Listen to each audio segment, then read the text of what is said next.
Good afternoon, everyone, and thank you for joining us today. I'm Jenny Montgomery. We're talking today about hurricane fatigue, which is a form of psychological exhaustion that a lot of you may be experiencing right now.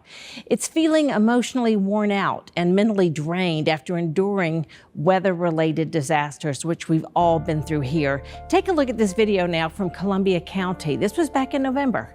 At that point, crews had picked up nearly 1 million cubic yards of debris, with about 5 million still to go. That's 12 times the amount of debris left after the ice storm 10 years ago. The first sweep of debris was on track to be cleared by Christmas, and the school district offered help for students going through crisis while keeping them in the school system. But it was more than that. For so many, hunger was a real issue. Food and transportation and all the things that we're going to need to support this community, the 24 counties in response to the hurricane. So food insecurity has definitely risen because of the hurricane, and so we just have a lot of work to do to make sure that we're reaching everyone that needs us. Disaster fatigue can manifest itself in a variety of ways. The Substance Abuse and Mental Health Services Administration says survivors of disasters could experience physical symptoms, including stomach aches, diarrhea, headaches, or muscle twitches, eating too much or too little, being jumpy or easily startled. Emotional symptoms like feeling anxious, overwhelmed by sadness, too much energy or no energy at all.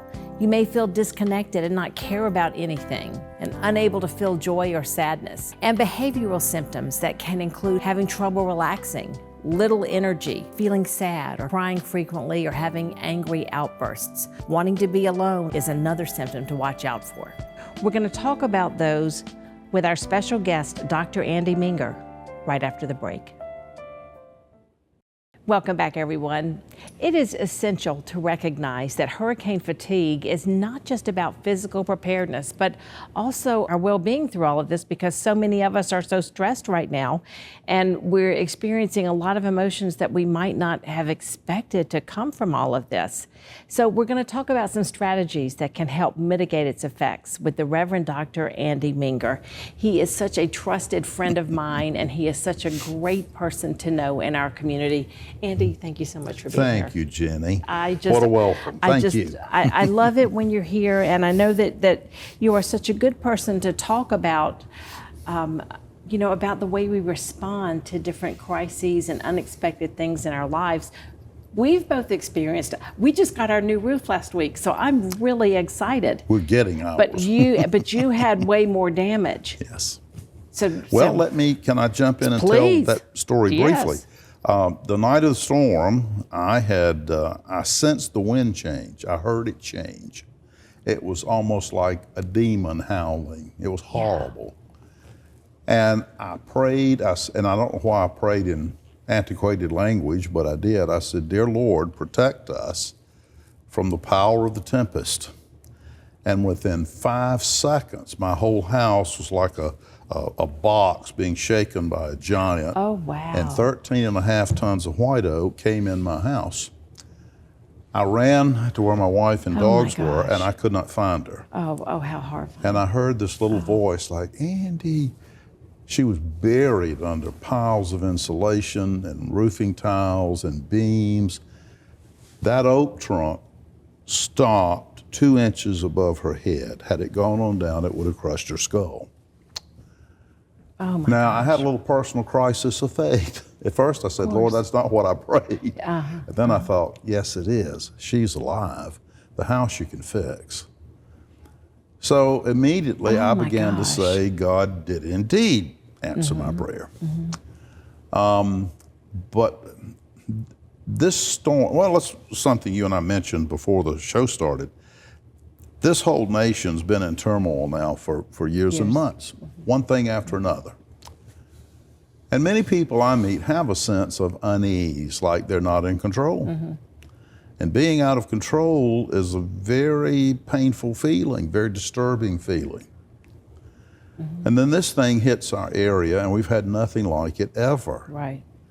So it impacts hundreds of thousands, even millions of people.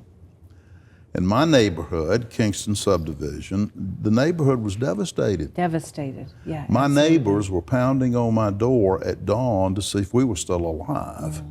Oh, gosh. But I saw a sense of coming together. Now, the South is good for that. Other places are too. But my neighbors up and down the street came and checked on me, made sure we were all right. The greatest gift they brought us 2 days later was hot coffee. Yeah. Because we didn't have any We didn't have coffee. power. We had no power. No, not a bit. But let me go back. People like normalcy and stability. Right. I can tell you when I get up in the morning what side of my face I'm going to start shaving on. I'm that ordered. This thing took order completely out of everybody's control. It did. It did. And so we were left to kind of reprocess. Okay, here we are. Here's what happened. But what does all that mean? How do we handle that? I mean, there are people in my neighborhood that work hadn't even begun on their homes. Sure. Oh, yeah. There are families who lost loved ones. Thank God, not many, but those who were killed in the storm here, their families miss them terribly. Absolutely. And they have many questions. As you know, I deal in grief work, and I don't use stages of grief. I use a model constructed by 2 Dutch researchers. So here's the best day you ever had. Okay. Here's the worst day you ever had. When these tragedies happen, we tend to go over here. I mean, go to the worst day. This is horrible. Yeah. This is terrible. There's been a death, or there's been a storm, or my house is destroyed. And you got to gradually work your way back to a center position. You have to acknowledge that this really happened. Yeah, that's important, isn't it? Very important. You've got to, and validate your feelings. Acknowledge and validate. So here's what you watch out for. Okay. Number one, there's a tendency to kind of just retreat. Yeah. I know it's very tempting to stay at home with my wife and 2 dogs in the fireplace. Sure. The rest of the house is pretty much destroyed. But in there, we can have some sense of normalcy. But the obvious thing is I can't stay there all the time. It's very comfortable, but it's not good. Right. So how do you begin the process? I'm not going to say recovery. You begin a process of getting better. All right, Okay, number one, getting better. you accept what's happened. All right. This stinks, I don't like it, it's terrible, but it's happened. Number two, what is it I can do? Because obvious things, you can't do everything. Thank God I've got wonderful insurance people and a contractor and all, that's all worked out. But it's not on my schedule. If I had my way, my roof would have been fixed 2 months ago. But we've been living under a tarp and cold air, holes in the ceiling, like many people have. Like many. But like you watch slowing down. You watch letting go of responsibility. You don't want to do that. You want to slowly recover what you can do. I'll say, this is a stupid example, but let me give you a good example. I have a hammer, and I have a ladder, and I have some nails. Yeah. But I can't fix my roof. Sure. That's what I pay people to do. Well, actually, my insurance company's paying them. But acknowledging that here's what I can't do, here's what I can do, here's what I can't do. It's like someone who's just suffering from just being frozen in place. Yeah. They've been scared, they've been frightened, they're confused. It's like standing on the beach and watching the tsunami coming towards you. I think I think that a lot of us maybe felt fear that we hadn't felt before. But Andy, I experienced something that I think you're talking about exactly, and I did it after Christmas. I didn't decorate as much as Christmas, you know, most of us didn't, I think. But what I did at the end of the year, I decided, you know what? I'm going to go by that little superstition that you don't take the old year into the new, okay? Don't need to drag that with us.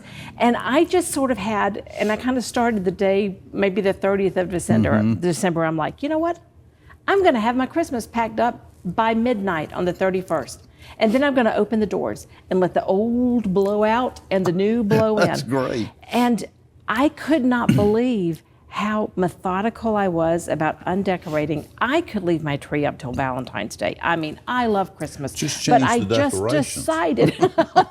I just decided, no, I'm going to do it. My husband couldn't believe I got everything. And I had boxes. Do you take these, take these? I made my deadline. I got it. Good for and you. what I decided was I had control over that. And Perfect. I think that was a Perfect. great feeling. And I think that's why it was really significant for me to do that, because I had that goal and I accomplished it.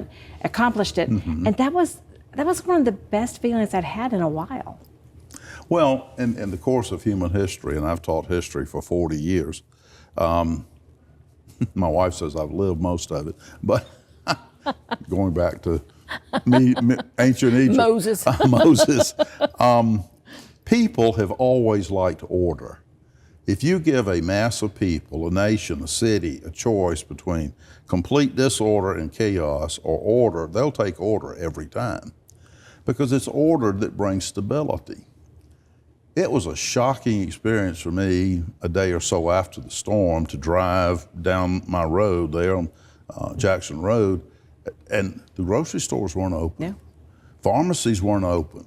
It was like something out of an apocalyptic movie, and your brain has to process that. What does that mean? The first grocery store I found open was Target. Yeah. And I thought, hot dog, I can buy something. And I did. I don't remember what I bought, but I bought something.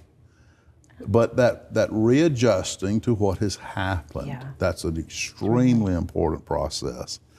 You did exactly the right thing. You picked something you could do, and you did it. Right. That's an accomplishment. Okay, that's good. And we'll take those little wins, Andy. Yes, we will. Take them. You know, even FEMA has a message about it. FEMA says you are not alone. These are human reactions to the strain of adapting to situations that threaten your survival and your ability to cope. And on that note, I want to just say, I think that the other thing that has come from us living through this, I think we have so much empathy for the people in California right now, those people in Los Angeles who have lost literally everything. I told my family, don't let me say again that I miss my trees and I miss my privacy. Oh my gosh, don't let that come out of my mouth again. When I see what they're going through, oh my goodness. Well, again. And I think that just really, empathy is all I can think about. And empathy is a good thing because we learn from it. It's, again, going back to kind of like a death. Many deaths come unannounced. There are sudden deaths, and then there are long-term illnesses.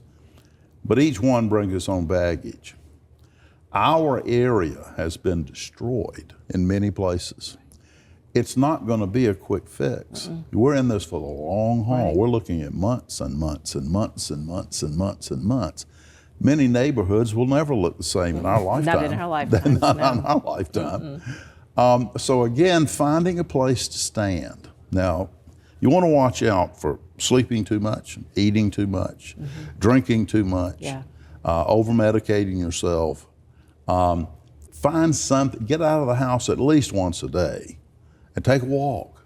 Yeah. Take 2 walks, get out, get moving. Make a plan. This is what I'm going to do, knowing that I can accomplish it, and then doing it. Making the plan is only 1/10 of it. The doing it is the 90%. All right. And so and again, just watch the tendency to hibernate. We're not made to be hermits. Important. So engage somewhere, whether that's in your church or with friends or family. Engage. Get other people's input.